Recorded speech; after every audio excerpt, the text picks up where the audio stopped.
Welcome back, Cancer. I am going to do a Celtic cross reading for the last week of November. And I am also in the middle of recording for the first 10 days of December. So this last week of November may just be for you. We'll see if anybody else gets a last week of November read. Okay. For Cancer, Sun, Moon, Rising, all those involved, and for the highest good of Cancer, what do we want to know? Cut the cards again. And I'm going to shuffle one more time. Right. Okay. Current energy is the Four of Swords. Little respite, restore, refresh. What crosses that? The Lovers, your challenge. Let's see. In your subconscious is the Five of Wands. What's just passed is the Ace of Wands. What's on your mind right now is the Seven of Pentacles. Trying to decide if things are worth it. And what's coming up is the Seven of Wands. An attitude or outlook to take with you that will help you is the Six of Swords. Your environment or external influence is the Four of Pentacles. Hopes and fears is the Ace of Pentacles. Final outcome. All right, the Eight of Cups. Cool. And on the bottom, Three of Cups. So, some togetherness, some celebratory energy, the Three of Cups. Nice. Okay. Starting position for the end of November, the Four of Swords. So, whether by necessity or by choice, you are taking a break, taking a rest. This is where you're going to reflect, recoup, restore. Trying to figure some things out, stepping back out of the battle. What your challenge is the Lover's card. That's pretty unusual. Why would lovers be challenging you or crossing you at this time? Something about a decision to be made. The Lovers represents all things love. Generally, there's a spirit of hope and compassion, harmony being sought here. So I wonder what you're in disharmony about. Maybe a choice that you don't want to make, but you're stopping to reflect and reassess. The Four of Swords comes with a lot of R words. Reflect, reassess, regroup. It seems like there is a choice that you don't want to make. You are not loving it. And in your subconscious is the Five of Wands.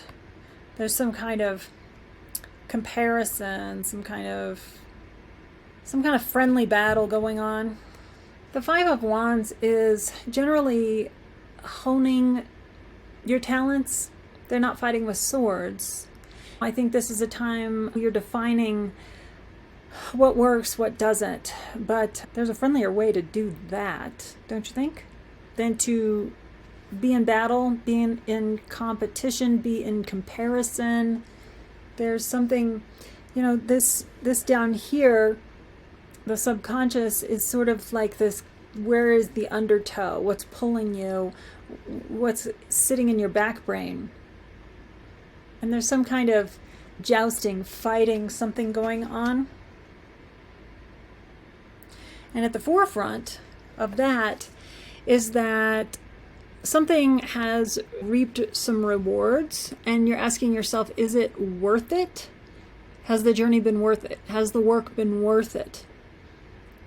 So there definitely is a choice point, it seems like, going on here. And maybe you're thinking, oh gosh, it's so much effort. I don't know if it's worth it. I'm not sure what your choice is here to be made, but I know, you've got the Three of Cups as an overarching energy. So you've got some level of joy, some level of charisma. Something's working for you right now, and it's working for others too. So that is the overarching energy. What just passed was the Ace of Wands. So you started off on something, it looks like.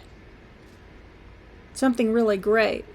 Because it seems like if this is just past or is passing, that you started off on something really wonderful, and then now you're taking a pause to reflect and decide what's going on in this matter. It coming up in your very near future is the Seven of Wands, which is about defending your position. The Seven of Wands is interesting because we've got the Five of Wands still in your subconscious. It's a battle. Although this is a friendly battle. This is how we hone our skills. This is how we define ourselves, decide who we are. I want to fight like that, or I don't want to fight like that. It looks like this, it doesn't. We use other people as a point of reference sometimes. That could be a friendly way to do comparison.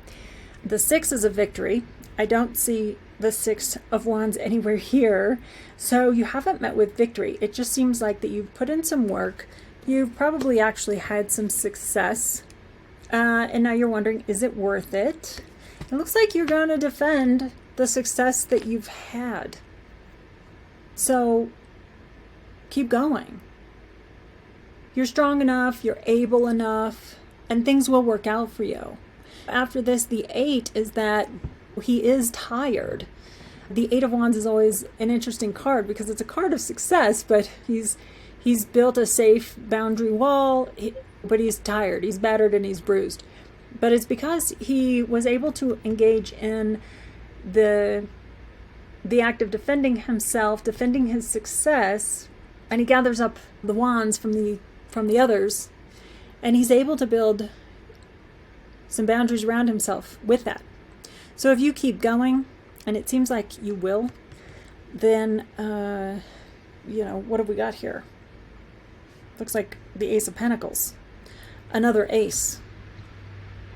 So 2 aces in a read. It's pretty great. I would say don't give up. Don't give up before the miracle happens. So this is coming at you very soon. You will be defending your position. What you can use as an asset is the Six of Swords. So this is an attitude, how you might resource yourself that could be helpful, a strength to have to carry with you. And that is the Six of Swords is sort of just gathering up what's important and taking off.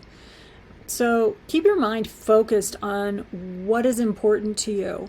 Be willing to walk away from what is familiar, just taking what's important to you into the future. There's an opportunity to simplify here. What's important? What matters? Move forward in that. Keep it simple. In your external factors, something in your environment is the Four of Pentacles. Four of Pentacles is interesting. It's kind of like wanting to, be seen in a good light and be seen as wealthy, but not really willing to give up anything or do anything. So I wonder how this is affecting you externally. Maybe this is something that you're witnessing in yourself or another. And I think it's helping you gain discernment. Again, the invitation on a Five of Wands is like, I feel like, is to help you define yourself by this, the good and the bad. But I wonder if this is an external influence or environmental factor. If you're witnessing something like this and you're thinking, I don't want to be like that. Kind of like somebody used to say to me, if you want the Cadillac, you got to make the payments. Right? So I think you're being reminded of that. I think that makes sense to you. You don't want to be like this guy. What's in your hopes and fears category is the Ace of Pentacles. That's great. That's incredible.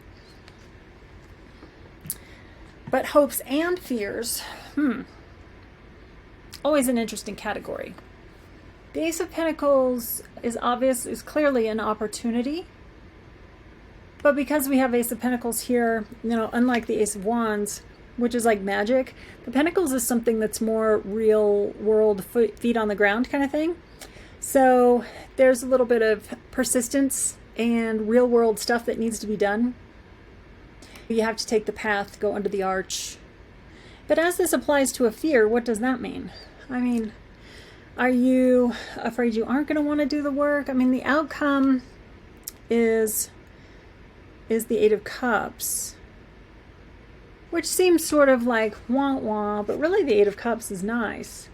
Really, because the Eight of Cups is walking away from the familiar, from what's been known, what's been safe. There's a redefining. This person is definitely in a state of redefining themselves. And it seems like that's going to be your outcome. I mean, with this and this, at the end, my thought for you is to just keep going. You'll meet this point of being able to walk away, to redefine yourself, to not live by old paradigms and expectations. I mean, this is interesting, right? This is your advice. I mean, obviously moving on.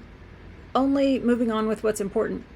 And then this is, I would say even greater success than that, right? Because there, swords is kind of the mental suit, right? But the cups is like the deep, authentic feelings. See? I like this. I like this for you as an ending, because this is a return to your authentic self, being true to yourself, and not just intellectually, right? But really in a deeper way. The moon, like really on the quiet inside, returning to your authentic, true you. Trudging is slow forward progress, but it looks like the last week of November, you're going to be trudging, but making that slow forward progress. And the overarching energy is still one of joy and happiness and a celebratory energy. And you're not necessarily alone, even though it seems like you're facing some kind of contemplation that maybe you can't share with other people. You're still experiencing a lot of joy, a lot of personal charisma. So everything's fine, even though you've got this going on. I hope that helps, and I hope that you will like, share, and subscribe. Leave me a comment. I'm glad you were here, and I'm going to give you another reading about the first little bit of December 1 through 10. And you can see that coming up in another little bit on the channel. Thanks for being here.